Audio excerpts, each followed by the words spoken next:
Hello and welcome to Cooking with Allergies. Today we will be making some chocolate chip cookies. You're going to need a cup of butter, 1 cup of brown sugar, half a cup of sugar, 2 eggs, 2 tablespoons of corn syrup, 2 tablespoons of water, 2 teaspoons of vanilla, a teaspoon of baking soda, half a teaspoon of salt, 2 cups of chocolate chips, and about 3 to 4 cups of flour. Now, because I have some allergies, I'll show you what I use instead of like butter or eggs. So for butter, I usually use Smart Balance, and for eggs, I use Energy egg replacer, which I usually get from Amazon via my mother. And for chocolate chips, because they usually have milk in them, I find that Enjoy Life mini chocolate chips are pretty good because they have some cocoa butter in them, which means that they melt easier. Okay, so let's get started. Okay. First, you're going to cream together the cup of butter and the 2 sugars.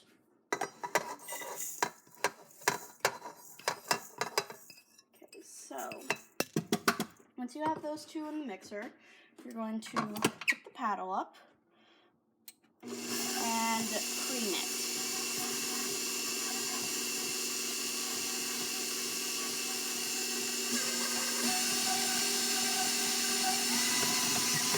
And you might want to put it on a higher speed because the butter is one big lump. Okay, so once it has creamed for a couple seconds, you're gonna push the paddle, you're gonna push the sugar and butter around, and then you're gonna put it on a high speed and cream it some more so the butter and the sugar is really combined. So now that the butter and sugar are basically one thing, you're going to add the egg, corn syrup, water, vanilla, baking soda, salt, okay? Now I mix these 2 together because they're mostly all liquid, and I add that to the mixer and just mix it until all that is combined. Now because there's butter in here, it may look like it's separated because you're adding liquid to it.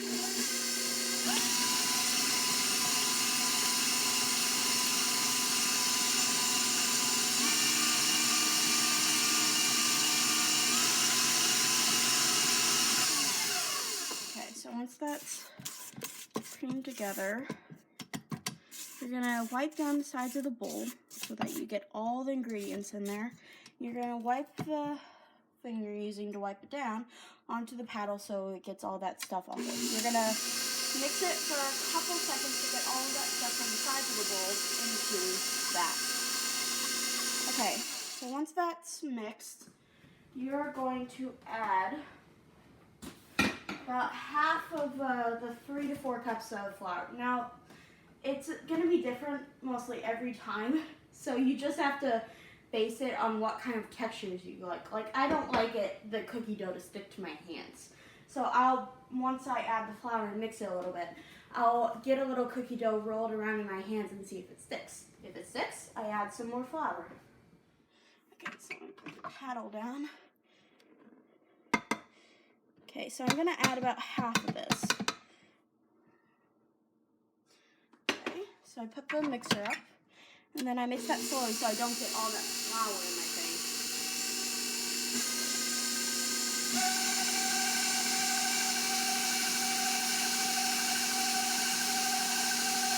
Okay, so once that's beaten for a couple seconds, and once it's all combined, you're going to wipe down the sides of the bowl to get all that excess flour into the bowl. Mix it, see how it goes. And then I can see that it needs more flour. I'm going to put the mixer down so I don't have to, and then I'm going to add some more flour.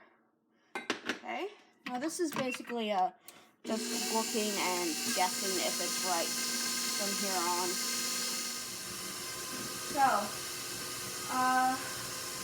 right now in the the bowl, measuring bowl, I have about a cup of flour left. So I know that I'm going to have to add about half a cup more. Yeah, I can tell, you can tell that it kind of sticks to my hands. You can tell that it kind of sticks to your hand after that. So I'm get a washcloth to wipe off my hands. And I'm going to add about half of the flour I have left. Mix that.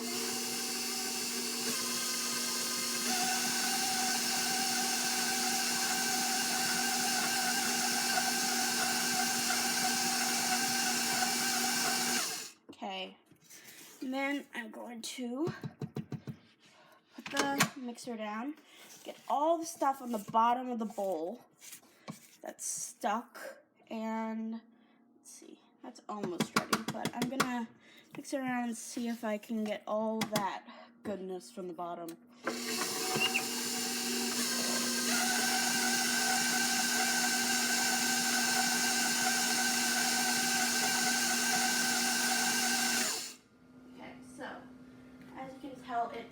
It's almost there, but I'm gonna add about maybe a quarter cup more flour because you can see it's kind of sticking to my fingers.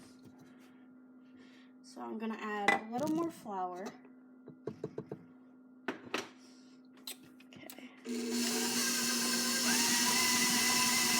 As you can see, a big poop of flour because I upped the mixer. And that will happen in baking. You will make a mess. It's inevitable. In cooking also. It's just kind of inevitable. Okay, so as you can see, I can roll it around and I'm going to have butter around that, but it doesn't stick to my hands. I can squish it and it almost none sticks to my hands. So that's good. And for that one I used maybe 3 3/4 cups flour, about that. Okay, so you're gonna undo the paddle, stop my videoing for the mixer, and then you're gonna wipe, this is a very thick batter, so you're gonna wipe down the paddle so you get all of that cookie goodness in there. Okay, now, you can, if you want, eat the dough as is, or you can make them into cookies. My siblings will hound me for cookie dough when I say cookie dough, and they will basically eat half of the dough before I bake any. So,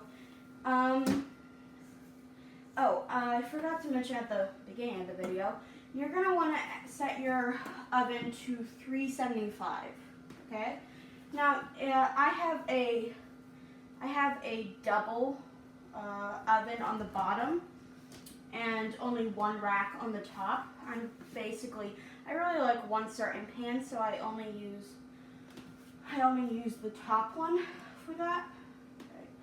So I'm gonna add 2 cups of chocolate chips. As you can see, it's kind of about like 1.5 for the bag. I didn't want to add any more, but my siblings really like chocolate, and this is a thick batter, so you really got to work that. This will require some arm strength, but it's worth it because if you put it in the mixer and mix it, then if you mix it too fast, then some of the chocolate will go to the side of your mixer and it will be a pain to clean that off. You need hot water, soap, scrubbing. It's just so much more work than necessary. Okay, so try and get as many chocolate chips as you can into the dough. And there you have it. You have chocolate chip cookie dough. Okay, so I'm gonna prep my pans and I'm going to show you what I do after that. See you in a second. Okay, so for covering my pan, you can either use parchment paper like I am to prevent cleaning the pan later, or you can just spray it with some cooking spray and to make sure not that the cookies don't. So, to make sure that the parchment paper doesn't roll up, I'm going to turn it backward as it were. And pan, it's a non-edged pan, so it can fit a few more cookies. Now, I'm going to grab a tablespoon, and this is kind of just how I measure. So you get a good size thing of cookie dough. You roll it around on your hands, and then you just plop it onto your cookie sheet. And these will spread a little bit, so you're going to want to place them a couple inches apart. Now on this pan I can fit about 9 cookies. So move my mixer a little closer so I don't have to go back and forth. Now this pan can fit about 9 cookies. And well, actually that's just it. I don't have anything else to say.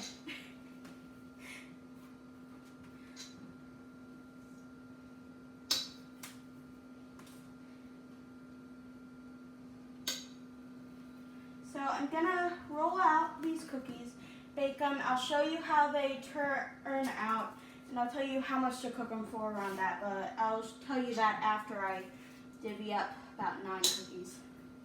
The thing is, my siblings are asleep right now, so I'm not gonna scream cookie dough, and they're gonna come raging down.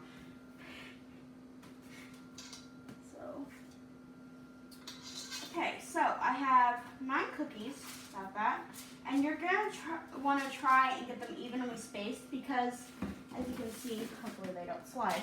As you can see, they're almost kind of like a tic-tac-toe grid. Okay, so I'm gonna put these in the oven, and I'm gonna bake them for about 12 to 14 minutes. Okay. So usually I do about 14 because that's the number in between. If it's a little darker than I want, I'll bake it less. And while that's cooking, I'm gonna get another piece of parchment paper, turn it upside down, and put all the other balls of cookie dough on this piece of parchment paper, so I don't have to keep divvying them up in the time that's done. I'm gonna just keep grabbing, switching. It's kind of like an assembly line. So I'll divvy those up, and I'll see you after that. Okay, so now I've got those divvied up. I still got about six and a half minutes on the timer. Okay, so the timer has gone off. My chocolate is melting currently. I'll just quickly pull these out. As you can see, they're golden brown. This is a very hot cookie. So I'm gonna pull those out quickly and check the chocolate, and I'll divvy some up and get those in. Chocolate you do not want to be left alone. So let me get a plate for those cookies, and I'll get those off. And each batch of cookies is the same. You have different circumstances. You have oven, you have how much flour or what type of flour you're using, and baking is circumstantial. So every batch of cookies is different. Okay, so let me turn off that timer and get another 9 cookies in the oven. Okay, so you're gonna split a piece of your cookie dough in half. You're rolled up, flatten it in your palm, put a piece of chocolate there, and then you're gonna put the other half that you're also gonna flatten, and you're gonna shape it around the piece of chocolate. So you gotta make sure that you have no holes and it's well insulated. Kind of like if you ever seen someone piping a meringue and or a baked Alaska. You have ice cream inside of there and you're baking the meringue. You want to make sure that that ice cream doesn't melt. So you have to make sure that's well insulated. Although with this one you do want it to melt, but okay, so I'm going to pull out those chocolate chip cookies. As you can see, because if I can get this out. As you can see, because like this one is closer to the oven, it's gonna bake a little more. As you can see, as you can see, it's a little darker than say. I'll feed that one to my sister, although she doesn't know. This one is a little lighter than that one. So I'm gonna let those cool for a second. Actually, I'm gonna pull off that onto that, and then I'm gonna pull it there. So much space I need, and I don't have. So I'm gonna get that extra piece of parchment that I have for the cookies, and then I'm gonna put the one that I baked with chocolate inside. I'm gonna divvy up 6 more chocolate stuffed ones, or 8 more chocolate stuffed ones, and I'll show you how those turn out.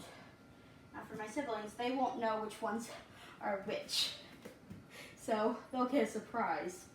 Okay, so as you can see, it's very easy to stuff chocolate chip cookies, and this is really for those people who really like chocolate, like my siblings. So you want to make sure that the chocolate ratio is very, very, very high for those. And you don't have to stuff them. You can just make chocolate chip cookies. But one person at my church personally likes my chocolate stuffed ones. So as you can see, the chocolate piece was a little big, so I'm going to grab a little piece of cookie dough and kind of mend that up and make the piece a little bigger. So there's 3. And in the kitchen is very hot. I'm probably lobster red right now. So I'm just trying to get this done as quickly as possible, because I'm standing right beside a 375 degree oven. So I'm trying to make sure that the chocolate doesn't melt, which usually does. The chocolate doesn't melt, and so many other factors which happen in baking. Okay, so that, I just made a boo-boo there. Okay, so I'm gonna stuff it with a piece of chocolate. Put this on top and kind of squish the edges in between to make sure that all the pieces of the chocolate piece are covered. Now, because these are kind of like flattened, you can tell, I'm thinking, because these don't spread so much, that you can tell the difference between the chocolate stuffed ones and the not chocolate stuffed ones, as it were. So here we have a turned piece of chocolate that was probably by the edge of the pan. So I'm just gonna turn this up around the piece of chocolate and then press the edges, and it's gonna become a little curved one. Okay, so there's 6. I'm gonna divvy up 3 more and then just take them off at 13 minutes. Another way you can do this is push in the middle of your cookie. Here, let me show you. You're gonna put your thumb in the middle of the cookie. You're gonna put the piece of chocolate and then wrap it around. So that's another way to do it. It's actually, that way is easier than the other way I showed you. So there's 2. And there's 3. So let me just curl this one up, and we'll get those in the oven. Okay, there's 2, 3. There we go. Okay, so let me get this in the oven. As you can see, these are, because of the resident heat of the pan, it's kind of already cooking them. So let me get 13 minutes on the oven, and let me check on the chocolate. And as you can see, this is basically burnt. So it is a good idea to switch or turn the pan at the halfway point. I just don't do it because sometimes you don't need to, sometimes you do. Cookies are very temperamental. I remember when I was younger, my mother, whenever she made these, not that she wouldn't make the chocolate stuffed ones, but she rarely baked because she doesn't like to cook or bake.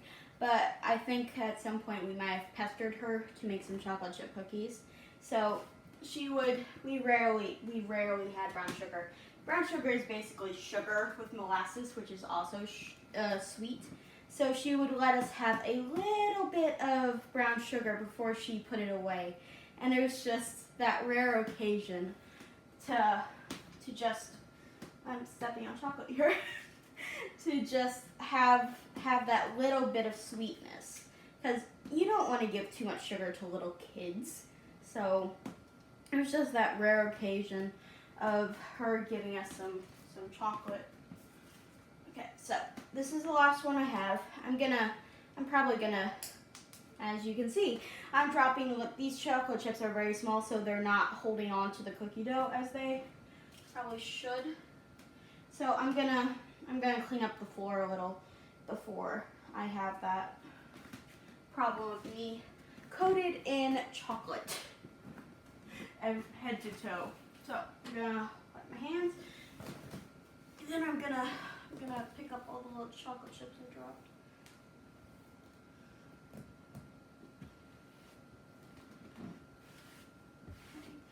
See if there are any other little chocolate chips. There's one. I think that's it. Okay, so I got those divvied up. Throw away the parchment paper I'm done with. And you really do want to clean up as you go, because it makes it easier at the end.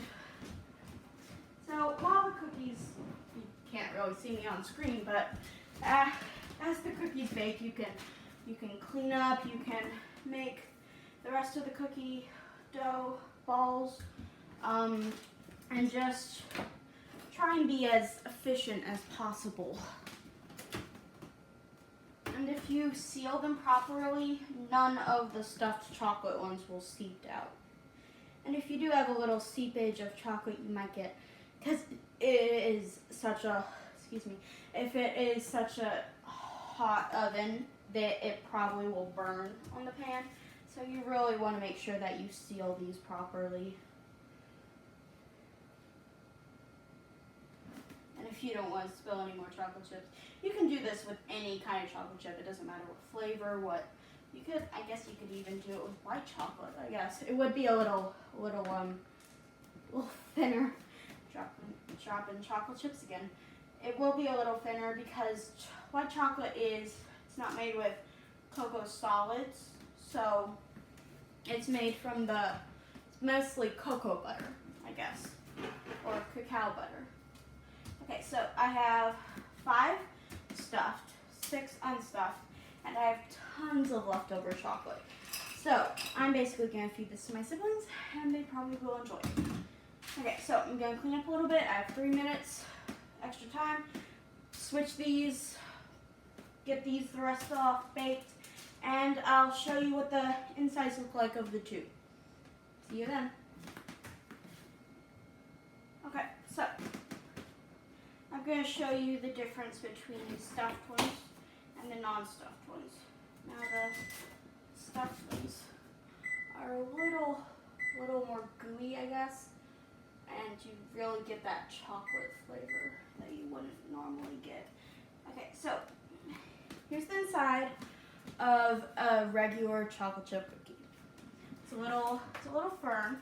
Now this one just came out of the oven, so I'm trying to not burn my fingers. As you can see, there's a real thin line of just pure chocolate. Okay, so that's the difference between a stuffed one and a non-stuffed one. There isn't much difference unless you're a real chocolate lover. Okay, so I'm gonna bake the rest of these off, and I'll show you, I'll basically probably tell you to subscribe to my channel or something like that. See you then. Okay, so I got about 5 seconds on the cookies, the last batch of cookies. Okay, so this is the last batch of cookies. Whoopsie. Another dropped cookie. You will always have casualties in baking. So that's the last batch of cookies. Turn off the oven, and that's it. Please subscribe to Cooking with Allergies, and I'll see you next time.